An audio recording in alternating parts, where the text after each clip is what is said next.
ನಮಸ್ಕಾರ. News room ಫಸ್ಟ್ನ ಇಂದಿನ news ರೌಂಡಪ್ಗೆ ಸ್ವಾಗತ. ನಾನು ನಿಮ್ಮ ಆಶಾ BR. ಟೈರ್ ಒಡೆದು ಹೋದ ಪರಿಣಾಮ ಬಸ್ ಚಾಲಕನ ನಿಯಂತ್ರಣ ಕಳೆದುಕೊಂಡು ನಿಲ್ಲಿಸಿದ್ದ ರಿಕ್ಷಾಕ್ಕೆ ಡಿಕ್ಕಿಯಾಗಿ ಬಳಿಕ ಚರಂಡಿಗೆ ಬಿದ್ದು 4 ಪ್ರಯಾಣಿಕರು ಅಲ್ಪ ಸ್ವಲ್ಪ ಗಾಯಗೊಂಡ ಘಟನೆ ಪುಂಜಾಲಕಟ್ಟೆ ಪೊಲೀಸ್ ಠಾಣಾ ವ್ಯಾಪ್ತಿಯ NC ರೋಡ್ ಎಂಬಲ್ಲಿ ನಡೆದಿದೆ. ಬೆಳ್ತಂಗಡಿ ಕಡೆಯಿಂದ ಮಂಗಳೂರು ಕಡೆಗೆ ಬರುತ್ತಿದ್ದ KSRTC ಬಸ್ನ ಟೈರ್ ಕಾವಳಮುಡೂರು NC ರೋಡ್ ತಲುಪುತ್ತಿದ್ದಂತೆ ಬ್ಲಾಸ್ಟ್ಗೊಂಡಿದೆ ಎಂದು ಬಸ್ನ ಚಾಲಕ ತಿಳಿಸಿದ್ದಾರೆ. ಟೈರ್ ಒಡೆದು ಹೋದ ಪರಿಣಾಮ ಚಾಲಕನ ನಿಯಂತ್ರಣ ಕಳೆದುಕೊಂಡು ಬಸ್ ರಸ್ತೆ ಬದಿ ನಿಲ್ಲಿಸಲಾಗಿದ್ದ ರಿಕ್ಷಾಕ್ಕೆ ಡಿಕ್ಕಿ ಹೊಡೆದು ರಿಕ್ಷಾ ಪಲ್ಟಿಯಾಗಿದೆ. ಅದೃಷ್ಟವಶಾತ್ ರಿಕ್ಷಾದಲ್ಲಿದ್ದ ಪ್ರಯಾಣಿಕರು ಅಂಗಡಿಗೆ ಹೋಗಿದ್ದರು.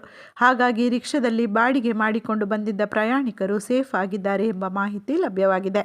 ಧರ್ಮಸ್ಥಳ ಬಸ್ ನಿಲ್ದಾಣದಲ್ಲಿ 5 ಜನ ಆರೋಪಿಗಳು ಅಕ್ರಮವಾಗಿ 42 ಮೊಬೈಲ್ ಸಿಮ್ಗಳನ್ನು ಹೊಂದಿದ್ದಾರೆ ಎಂಬ ಆರೋಪದ ಮೇಲೆ ಪೊಲೀಸರು ಆರೋಪಿಗಳ ವಿರುದ್ಧ ಪ್ರಕರಣ ದಾಖಲಿಸಿ ಬೆಳ್ತಂಗಡಿ ನ್ಯಾಯಾಲಯಕ್ಕೆ ಆರೋಪಿಗಳನ್ನು ಹಾಜರುಪಡಿಸಿದ್ದರು.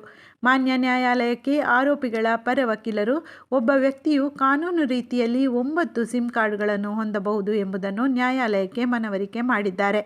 ಆರೋಪಿಗಳ ಪರ ವಕೀಲರ ವಾದವನ್ನು ಆಲಿಸಿದ ಮಾನ್ಯ ನ್ಯಾಯಾಲಯವು ಧರ್ಮಸ್ಥಳ ಪೊಲೀಸರು ದಾಖಲಿಸಿರುವ ಪ್ರಕರಣದಲ್ಲಿ ಮೇಲ್ನೋಟಕ್ಕೆ ಯಾವುದೇ ಸತ್ಯಾಸತ್ಯತೆಗಳು ಇಲ್ಲದಿರುವ ಕಾರಣ ಆರೋಪಿಗಳನ್ನು ಜಾಮೀನಿನ ಮೇಲೆ ಬಿಡುಗಡೆಗೊಳಿಸಿ ಆದೇಶಿಸಿದೆ. ಪ್ರಕರಣದಲ್ಲಿ ಆರೋಪಿಯ ಪರವಾಗಿ ಲೆಕ್ಸ್ ವಿಷನ್ ಲಾ ಚೇಂಬರ್ಸ್ ನ್ಯಾಯವಾದಿಗಳಾದ ನವಾಜ್ ಶರೀಫ್ ಎ, ಮಮ್ತಾಜ್ ಬೇಗಂ, ಇರ್ಷಾದ್ ಮತ್ತು ಸಫ್ನಾಜ್ ಇವರನ್ನು ಒಳಗೊಂಡ ವಕೀಲರ ತಂಡ ವಾದಿಸಿದರು. ನೆರಿಯ ಗ್ರಾಮದ ಗುಂಪಕಲ್ಲು ನಿವಾಸಿ ರಮೀಜ್, ಬಂಟ್ವಾಳ ತಾಲೂಕಿನ ಬಡಗಕಜಕಾರ್ ಗ್ರಾಮದ ಪಾಂಡವಕಲ್ಲು ನಿವಾಸಿ ಅಕ್ಬರ್ ಆಲಿ, ಬೆಳ್ತಂಗಡಿ ಸಂಜಯನಗರ ನಿವಾಸಿ ಮಹಮ್ಮದ್ ಮುಸ್ತಫಾ, ಪಡಂಗಡಿ ಬದ್ರಿಯಾ ಮುನ್ನಿಲ್ ನಿವಾಸಿ ಮಹಮ್ಮದ್ ಸಾದಿಕ್ ಮತ್ತು ಕಲ್ಮಂಜ ಗ್ರಾಮದ ನಿಡಿಗಲ್ ನಿವಾಸಿ 17 ವರ್ಷದ ಅಪ್ರಾಪ್ತ ಬಾಲಕನನ್ನು ಬಂಧಿಸಲಾಗಿತ್ತು.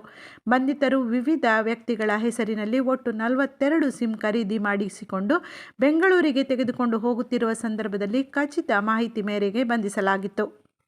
ನವವಿವಾಹಿತೆ ನೇಣು ಬಿಗಿದು ಆತ್ಮಹತ್ಯೆ ಮಾಡಿಕೊಂಡ ಘಟನೆ ಪುತ್ತೂರು ತಾಲೂಕಿನ ಕುರಿಯ ಗಡಾಜೆ ಎಂಬಲ್ಲಿ ನಡೆದಿದೆ.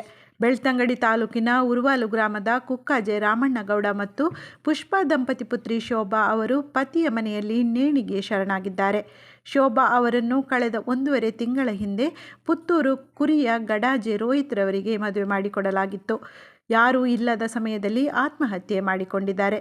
ಪುತ್ತೂರು ಪೊಲೀಸ್ ಠಾಣೆಯಲ್ಲಿ ಪ್ರಕರಣ ದಾಖಲಾಗಿದ್ದು ಸಾವಿಗೆ ಕಾರಣ ತನಿಖೆಯಿಂದ ತಿಳಿಯಬೇಕಾಗಿದೆ. ನಿರಂತರ ಸುದ್ದಿಗಾಗಿ ನಮ್ಮ ನ್ಯೂಸ್ ಚಾನೆಲ್ ಸಬ್ಸ್ಕ್ರೈಬ್ ಮಾಡಿ.